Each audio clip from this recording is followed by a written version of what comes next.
Hello, my name is Elizabeth. Today I'll be discussing the American Civil War. The war lasted from April 12, 1861 to May 9, 1865. This video will include brief information on the beginning of the Civil War, Fort Sumter, the First Battle of Bull Hill, Fredericksburg, Petersburg, Gettysburg battles, along with the end of the Civil War and the after effects of the Civil War. Some of the main causes that brought us to the Civil War were slavery, the expansion westward, states' individual rights over territory rights. Finally, one of the main reasons for the Civil War includes the industrial versus agriculture economy shift between the North and the South. The North had more of an industrial-based economy, whereas the South had more of an agriculture-based economy. Abraham Lincoln was the president of the Union during the time of the South's succession into the Confederation. He, along with some of his generals, Ulysses S. Grant, William Sherman, David Farragut, George McClellan, and Henry Halleck, made up generals of the Union. The president of the Confederacy during this time was called Jefferson Davis. His generals were Robert E. Lee, E. G. Johnson, A. S. Johnson, and Braxton Bragg. The Battle of Fort Sumter from April 12 to April 13, 1861 was the start of the Civil War. This was the first battle of many to come within the next few years. It was also the first win for the Confederate side. They had taken back a federal military base to claim as their own. This showed not only how serious the Confederacy was, but it showed the difference in between negotiation and war. Battle of Bull Run took place in the summer of July 16, 1861, with the new Union Volunteer Army under General Ivern. Because the Union Army was so new and undertrained, not having proper commanders or just not having proper soldiers, the battle did not go in the Union's favor whatsoever, and they had to perform a retreat. That gave the Confederates the victory of this battle. Casualties were high on both sides, with a total number of almost 5,000 wounded, killed, and or missing in action. More so missing in action from the Union side than the Confederate side.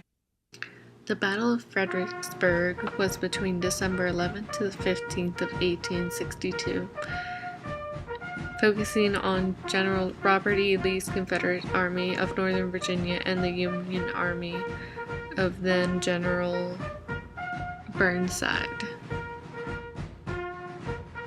This battle was very important for not only the Union but also for the Confederacy, because there was at least a total of 172,000 soldiers on this battlefield, with 100,000 being in the Union and the 72,000 being from the Confederacy.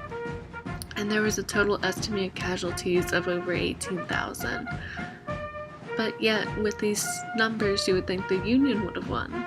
But the Confederacy did win this battle in the end, which was a very lopsided victory in the scheme of things, since this was one of the more important battles to decide the fate of not only the Union but the Confederacy. Between July 1st to July 3rd, 1863, in Gettysburg, Pennsylvania, the Union Army was being led by General George Meade, and the Confederate general was Robert E. Lee, leading both armies against one another. This war was surprisingly a Union victory after all the major defeats they had had to the Confederate side during many of their other campaigns and trails to try to break down the Confederacy. This was a total loss of almost 40,000 soldiers from each side. One of the most famous things that came out of this battle was Abraham Lincoln's Gettysburg Address. It was a dedication of the Soldiers' Nation ceremony in Gettysburg, Pennsylvania, 4.5 months after the Union Army defeated those of the Confederacy at the Battle of Gettysburg. This was not only a tribute for the Union soldiers, but also for the Confederate soldiers. And to mark this piece of land, with all the blood that had been shed, as a monument.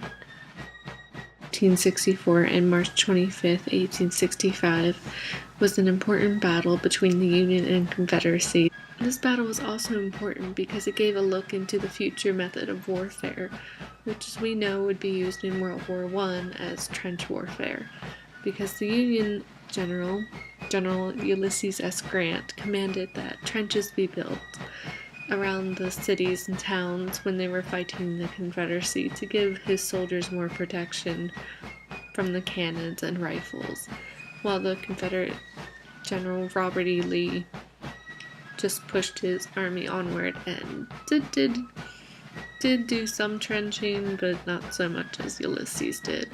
There was an estimate of almost 70,000 casualties between the wounded, the killed, and the missing in action from both sides.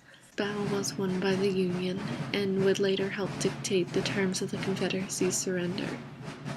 The war was April 9, 1865, when General Robert E. Lee of the Confederacy surrendered the Army of Northern Virginia at the McLean House. And the results of the end of the Civil War was the Confederate States eventually resuming their state status with the United States of America.